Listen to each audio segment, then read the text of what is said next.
be looking at content marketing from the point of view of educational institutions, educational organizations. My name is James Digby. I'm the MD of Bright. We support educational organizations with attracting people. So that might be parents, pupils, customers, or even staff.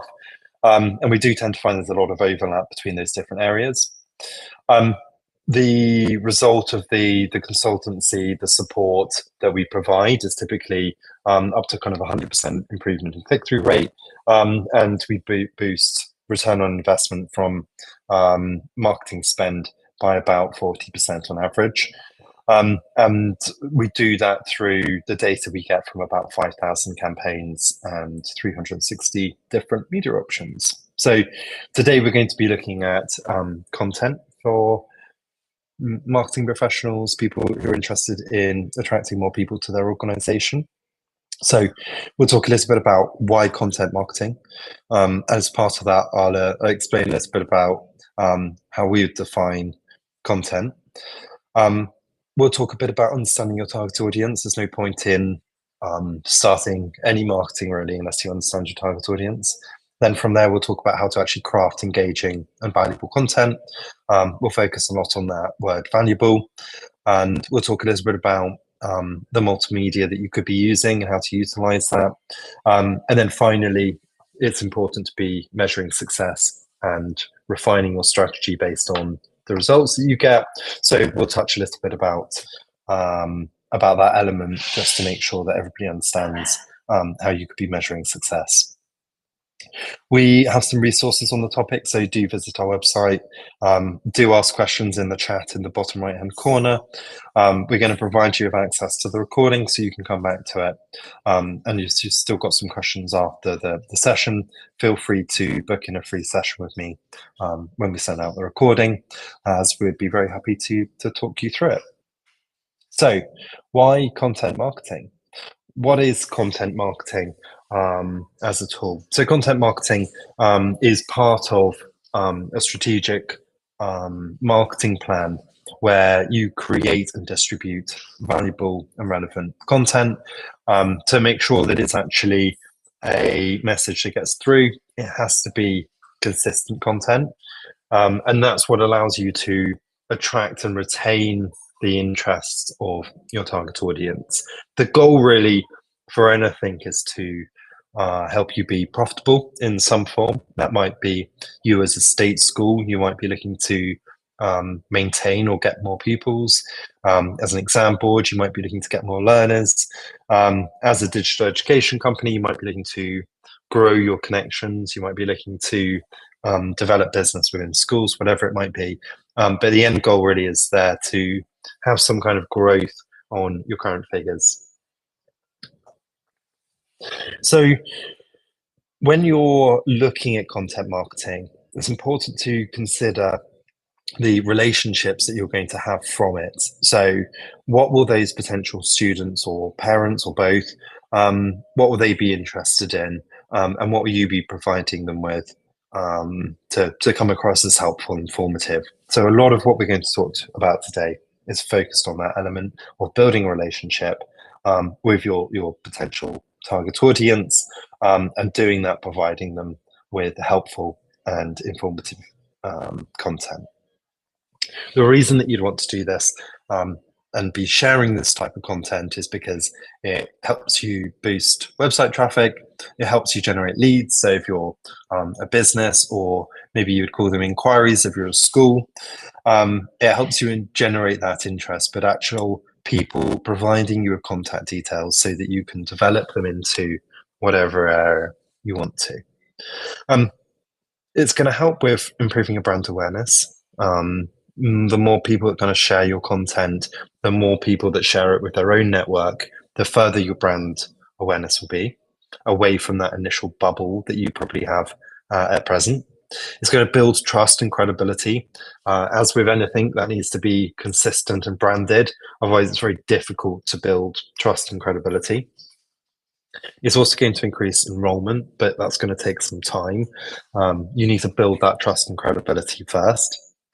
And it's going to help with student engagement. We see this more and more. So, especially for those educational organizations like exam boards, studying apps, whatever it might be, where they're looking to grow some kind of audience or some kind of connection with students, content marketing really helps them. And then finally, you can be weaving in some alumni relations there, and connecting with people that either used to be a parent of a child that goes to your school. Maybe they're a child at the school themselves. Maybe they're an ex-learner. Maybe they're somebody that you even kind of worked with in your organization or business. So anybody that used to have a connection, that you can maximize that relationship to get your content out there. So the kind of things that we're seeing at the moment that are being used that are working well, and we're going to talk about multimedia in a bit, but we're seeing blog posts that are written by humans rather than AI. They're doing really, really well at the moment. Pick a really good topic that's going to provide value and something that's new. And we see that those human written pieces of content are doing really well at the moment because so many people are using AI that the better written content tends to be sitting on top. Infographics are doing really, really well. So some kind of idea of the scale of your school, or your organization, or your business. How many pupils do you have? If you're a business, how far is your reach? What's the number of products and services you offer? They tend to do really well in terms of engagement. Videos always work really well, but one thing that's really important is to have subtitles on. You can do that for free on a lot of video platforms. And then we're finding a bit of a return of ebooks and white papers. So these will be around a particular topic. They did really, really well in the pandemic. And then after the pandemic, there was kind of a bit of overkill. And as AI kind of took over, a lot of people were writing ebooks and white papers that were just dumps of AI content. They didn't really provide much in the way of value to people, and therefore they were kind of impacting on people's ability to actually get some kind of engagement with them. But now we're seeing a bit of a return to them. Case studies do really well. So they can work well for recruitment of staff as well. They can work well for attracting parents and pupils. If you're a nursery, for example, case studies from parents of maybe their child was having a really bad time in one nursery and they moved to your nursery. How did they cope? What happened? What did you do to help them settle in? Case studies like that work really well. They provide value to people, but they also promote out your brand. They also kind of reinforce the messaging that you're a safe and secure place, and that you go above and beyond. Podcasts do work, but they take a very long time to build up a following. I've seen this work a little bit better if you're a marketing professional. I've seen it work a little bit better to build a network of your peers more than potentially parents or pupils or customers, because it takes so long to kind of get that following. Webinars like this one, they do work well. You can promote them out. I think that you just need to be picking topics and things that you feel excited and energized about. And then social media posts in general are working well where people have built a target audience, first of all, that is suitable for that content.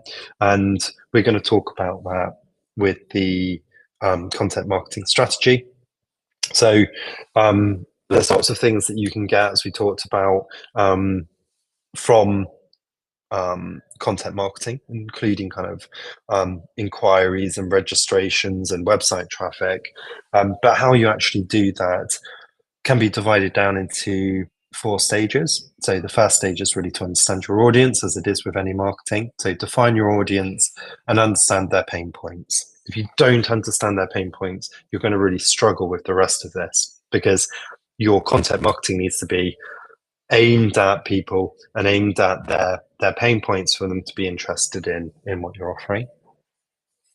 And then you need to be engaging with your audience. So make sure it's tailored. If you're producing something that's for potential students, then it needs to be in their tone of voice. It needs to be aimed at them in the language that they would use. It needs to be polished. It needs to be representing your brand, but it perhaps needs to be slightly different in the way that you position it to, say, parents.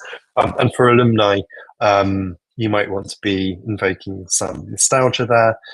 So have a think about how you're going to engage with the different segments within your target audience, rather than your target audience as a whole. Then generate relevant and helpful content. It's got to be of a high quality, but that helpful bit is really important. So maybe parents. One area could be checklists or guides. So say you run a nursery or primary school, it could be, or a secondary school, it could be guides and checklists about that transition period from one year group to another, from a small school to a big school, and so on and so forth.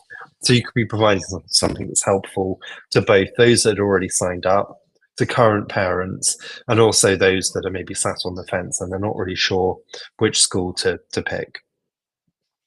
And then you've got to reach that target audience. Really, a mix of channels is going to be important, and a mix of media. So some of that content is going to be on your website. Some of that might be on a profile for social media, or for even for kind of a microsite that you might have. You've got to think about, when you're actually engaging that audience, where are you driving them? Where are they going to be engaging with you? What are you sharing? And where are they going to engage with that? So when you're writing those pain points in stage one, I also like to write down a note about each of the different groupings. Where are they? Where do they spend their time online? So you can keep that messaging and that tone and visuals fairly consistent. You need to build that recognition up. But you might want to consider a slightly different tone and slightly different messaging for those target audiences. As I said, with students and parents, you want to be kind of hitting different notes when you're talking to those people, but still have a very firm brand that sits behind it. And then finally, monitor your content. All of these platforms, Meta, for example, Google, for example, they allow you to track engagement, your reach, and your conversions. Definitely set up Google Analytics, definitely set up goal tracking in Google, so that you can check people all the way through your marketing funnel to see where your weaknesses are. And you use that data.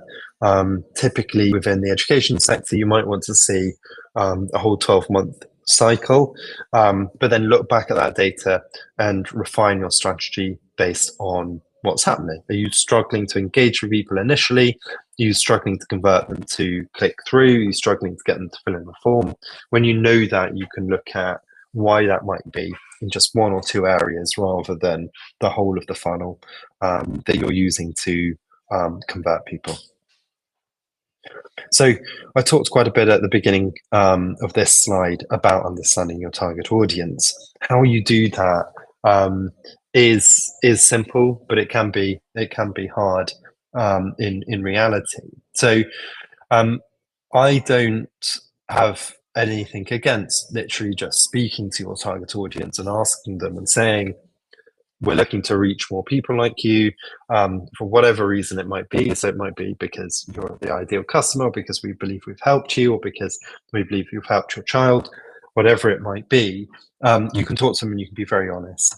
You can ask them about some of their pain points. You can get to understand how would they travel to your school? Where do they buy your product if you're an educational technology business? What are their needs? What do they think their needs will be in the future, and what are their motivations? If you're a school, I think this works really well. If you're a business and you're not a charity, for example, you do make sure that you're not kind of weaving it in with too much of a sales pitch. You can always go back to people and you can talk to them and say, I thank you for your time. I just wanted to let you know that I think X, Y, and Z might help you. But in general, don't confuse the two conversations. So effective audience segmentation, I typically try to go for 3, build up a bit of a persona and a bit of an idea of each of those audiences. It tends to help, and it moves away from the idea of content marketing being one size fits all. So demographic segmentation is not just going to help your understanding of your target audience, but it's going to help you build the targeting correctly in, say, pay-per-click campaigns, because it's going to ask you for the age, location, and their interests, which typically are linked to socioeconomic backgrounds. And if you're an independent school, you're going to need to know that so that you're not wasting your spend because you're targeting people that can afford your school fees. Once you know this, you might actually look at this for each of your different segments. So if you've got 3 segments, as I just said, you might find that they have different ages, they might be based in a different place, they might have different socioeconomic backgrounds, they might have gone to university, they might not have gone to university, they might have, whatever your target audience might be. When you start to list these very basic demographics, you'll find that there are some differences. So it is well worth doing. And then start to understand what's important to them, what are their values, what are their interests, what kind of gets them excited in terms of education. Is it particularly focused around teaching methods? Is it about sport? Is it about academic achievement? Is it about a well-rounded education? Is it about your revision guides for your exam papers? Is it about the support? Is it about the name? Understanding these elements are going to be really important when you're actually planning your content, as much as it will be important when you're building your target audience. And then have a look at how people behave within those 3 different segments. So how are people engaging with content? Are people sharing it? Are people commenting on it? Are people taking it and using it for their own uses? Are people bringing it to meetings? I find quite often with content, if you're targeting a product or a service to businesses or consumers, quite often people are going to use that in their own meetings. So that's why infographics sometimes are really good, and statistics can be really good, because people can take those things and they can just use it in their own meeting. Are people attending events, virtual, in person, open days, whatever it might be? And consider segmenting those people and following up with them in different ways with different messaging. And then actually see who's inquiring, and prioritize those people who inquired about enrolling or registering, or your product, your service, whatever it might be. So once you've kind of understood that target audience, maybe you're doing it as a whole, maybe you're doing that as 3, 4, 5 different segments, whatever it might be, you need to actually start moving on to the creation of content, which can be quite tricky to do. So why does it need to be engaging? I think the thing that you'll find when you're doing marketing now compared to if you had a time machine, or say 4 or 5 years ago pre-pandemic, you were looking at what you were doing, so say you hadn't worked in marketing for all of that time, you'll find that there's a lot more content out there that you have to compete with. My view is that it's not necessarily a bad thing, because a lot of that content is just seen as it's easier to produce content, and therefore there's a lot of it, but it's low quality. So produce engaging content because you want to be able to engage on that student recruitment side, on the attraction of potential customers, but also because if you don't do this, you're not going to build credibility, you're not going to build trust within your brand. And if you get this right, you do have the ability to build a bit of a community feel, a bit of a feel that people are engaging the same people. Maybe people even have conversations around your content, which will significantly improve your brand reach. So high quality content is always going to be performing better. So well branded, smartly laid out, very clear. I would also go as far to say using plain English so that people can quickly read it, people can quickly engage with it. Videos and infographics are working really, really well at the moment. A very good way to enhance people's understanding of something, an offering that you're providing. And it's a very good way to retain people's interest as well. And I don't think people talk often enough about retaining attention, but it is important because we know that people lose interest within a matter of seconds these days. So you need to not only grab that attention, but you need to retain it. We've found that things like quizzes, virtual tours on a number of social media platforms, you can have polls, for example, anything people can interact with is doing really well at the moment. And we find that you can have quite a bit of fun with behind the scenes footage and interviews. And yeah, it's a nice way to kind of engage with your target audience in a light-hearted way, but also to make them feel like you're taking them behind the scenes and you're giving them something which is quite personal.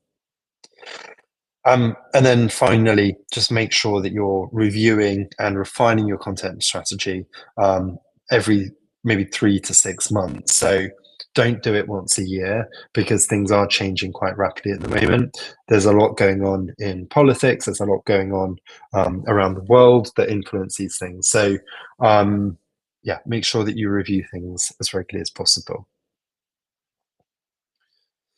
Um, I keep saying high quality, but it is really important to maintain a high quality of content. And the way to do that is through consistency. So the same voice, the same tone of voice. The content always needs to be informative. Don't have a really big push of getting great content and then putting out rubbish for 3 weeks because you're really busy. Find the time to kind of lay things out to cover those busy periods, and make sure that it's relevant and up to date. So you're not quoting old content, you're not quoting old data, you're not doing things that perhaps seemed relevant when you booked them into your content strategy, but now things have moved on. And then if you can afford it, get an analytical tool that gathers everything together. If not, Google is a free option and it's absolutely brilliant. You can set goals to track people all the way through the different stages. But using data and metrics is going to be really important. And we were talking internally about personalizing that messaging and content so that it resonates with your different target audience segments, because you can maybe get less engagement, but it's better quality engagement by focusing on one segment of your target audience with a particular piece of content. So you are not trying to please 3 different demands, 3 different values, 3 different locations, 3 different age groups, which typically doesn't work out very well. And I think that's a really important point, that personalized content does really, really well. And harness the power of storytelling. We do have a masterclass on this, so feel free to download the recording or register for it. But sharing success stories of students and alumni, giving a bit of a story, how were they when they started, what was their journey like, where are they now? Simple stories like that do really, really well.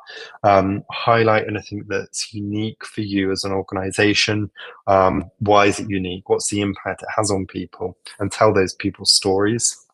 And use narrative to convey your values and your mission. Don't just list out your values and your mission. Really bring it to life by saying, this is our value, this is how it's applied in X, Y, and Z, and creating content that's reinforcing that story. Does anybody have any questions at all about engaging content?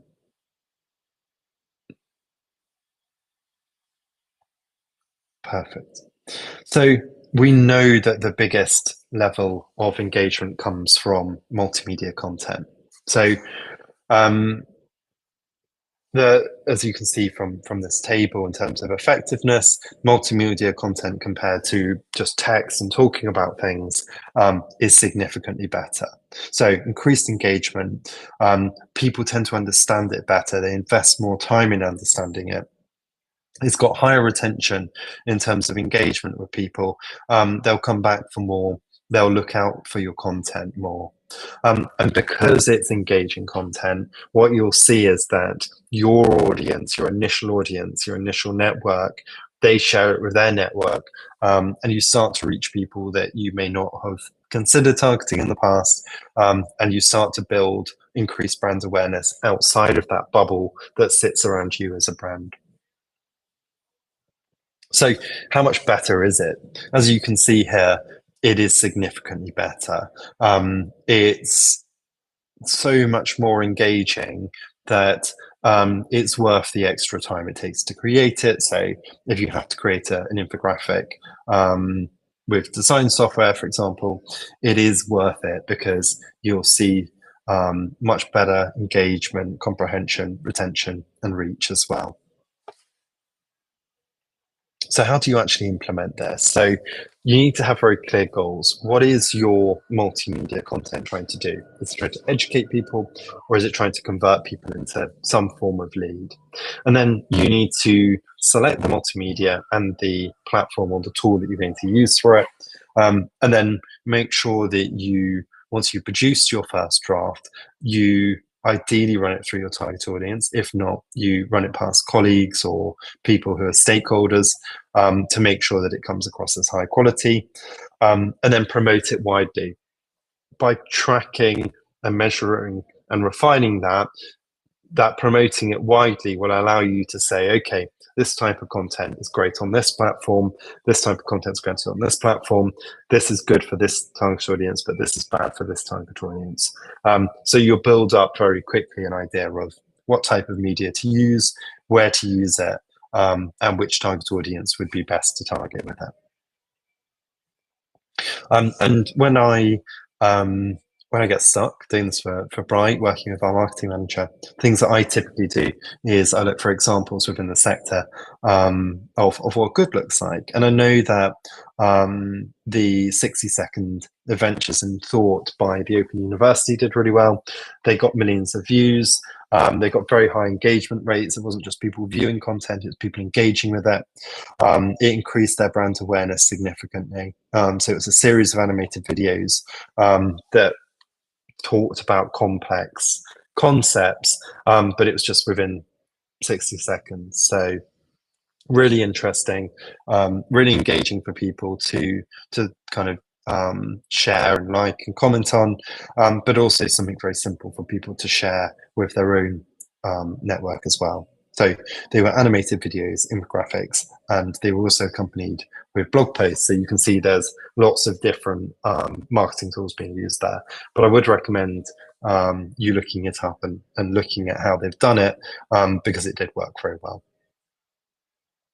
So how do you measure success so you can refine your strategy? I think that I would start off by listing all of the questions that I need to be able to answer in a year's time, and then putting some metrics next to each of those. They'll become your key metrics. Knowing what you need to know in a year's time to be able to refine what you're doing allows you to kind of work out what you need to be tracking so that you have that data in time. Typically, in number of impressions and the number of click-throughs and the click-through rate are going to be really important for you. But do make sure that you're also tracking conversions in terms of people registering, but people signing up for your different offerings. So you might have an ebook, you might have people registering for a webinar, whatever it might be. So don't just get one end of the marketing and the other end of the conversions, get each of the stages in between so you can see the best journeys that people have. And then have a look at how people behave. So really great way of doing this is the heat maps on your website. Look at what people are engaging with. Look at those journeys that people came through that actually are your ideal customer, your ideal parent, your ideal student. Look at their journeys and try and invest more in those journeys than the other journeys in the future. And hopefully you'll build up more inquiries, more traffic from suitable individuals, people that share your organization's values. And this is something that you're never finished with. It's constantly step by step trying to improve things so that your strategy is flexible. And that feels like it's easy to do, but I think in reality it's really difficult. Once you've written a strategy document, very difficult to keep going back to it. And the main two areas would be reach So the number of unique people that you've reached with your content.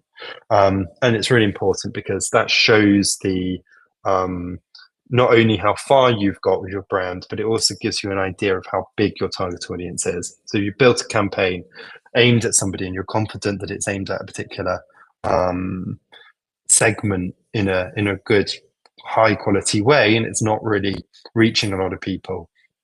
You might want to consider whether you need to refine your target audience that you're targeting. And you might want to kind of consider whether your audience size is too small for what you're looking to achieve. And then once you've reached people, you need to engage with them. So look at the likes, comments, shares, your click-through rates, the reactions that you're getting from people with the emojis that you can now add. Are people mentioning you? Are people directly messaging you? That's really important on things like LinkedIn as well. So if you're promoting out an employer brand as well as a corporate or school brand, do track the number of messages you get through and where those people came from.